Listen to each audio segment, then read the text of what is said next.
नमस्कार। आज मेरे साथ राजेश राणा जी हैं। एक हफ्ते पहले इनको एक मेजर हार्ट अटैक हुआ था। उस समय ये इमरजेंसी में आई थी। इनकी सिस्टर इनको बिल्कुल टाइम पे लेके आई थी। 1 घंटे के अंदर अंदर ये आए थे और उसी टाइम पे ये डिनायल मोड में थे कि नहीं, मुझे हार्ट अटैक नहीं हो सकता, मेरे को गैस की तकलीफ हो सकती है, क्योंकि बिल्कुल फिट थे। ये एक्सरसाइज करते थे, नॉन स्मोकर हैं, नॉन अल्कोहलिक हैं, शुगर नहीं है, बीपी नहीं है। और फिर उसके बाद जब हम लोग इनको ले जा रहे थे तो एकदम इनको कार्डियक अरेस्ट हुआ। कार्डियक मसाज की जा रही थी और उसके बाद मसाज करते करते इनको रिवाइव किया गया। रिवाइव करते करते हम लोगों ने एकदम जो नस 100% ब्लॉक थी उसको सक्शन करके क्लॉट निकाले, ऑपरेट किया और स्टेंट किया। और ये सब प्रोसीजर में जो है, अगर ये टेबल पे 5 या 10 मिनट और लेट हो जाते तो ये चीज घातक सिद्ध हो सकती थी, क्योंकि टेबल पे ही इनको कार्डियक अरेस्ट हो चुका था। उस दिन जो है 2-3 चीजें थी जो अगर तो ये टाइम पे नहीं आती, दूसरी अगर हम लोगों ने एकदम इमरजेंसी में एक्ट नहीं किया होता, बाकी सब एडमिशन को रोक के सबसे पहले इनका एडमिशन नहीं कराया होता। तीसरा, हम लोगों की उस समय मेजर लिफ्ट में एकदम टेक्निकल स्नैग आया, 5-7 मिनट की डिले हुई और दूसरी लिफ्ट में एकदम तुरंत लिया गया। और चौथा कि ये खुद डिनायल मोड में थे कि मैं नहीं करना चाहता हूँ, उस समय एकदम कार्डियक अरेस्ट हुआ।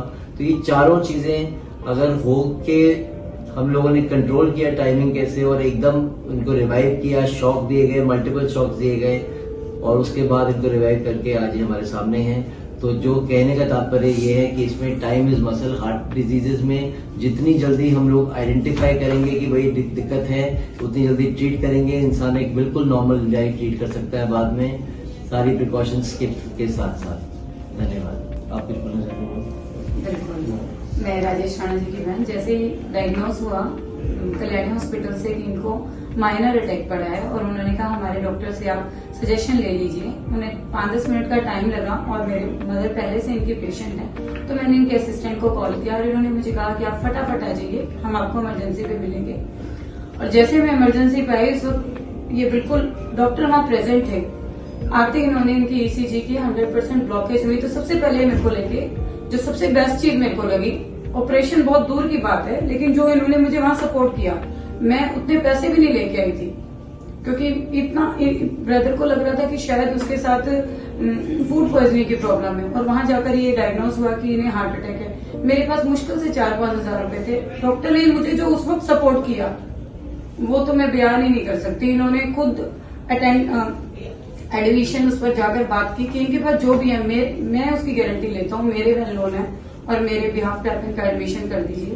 फटाफट इन्होंने, अभी मैं पेमेंट कर ही रही थी इतने में तो डॉक्टर लेके इसको चले गए। तो जो इन्होंने एज ए ह्यूमन जो सपोर्ट किया है उसके लिए तो मैं इतनी really we are very thankful to you doctor, we are very thankful.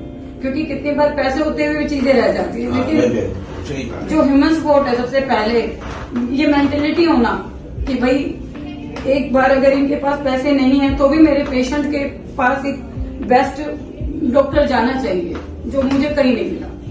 और 100% क्या मैं तो कहती बताइए, इन्होंने अपनी जी जान लगाई है मेरे ब्रदर को बचाने के लिए। डॉक्टर से बहुत ऊपर है मेरे लिए ये। Thank you doctor, thank you. सुबह 8 बजे से मुझे चेस्ट में पेन हो रहा था और शोल्डर्स में पेन हो रहा था, और मुझे ये लग रहा था कि ये फूड पॉइजनिंग है, इसकी वजह से हो जाएगा।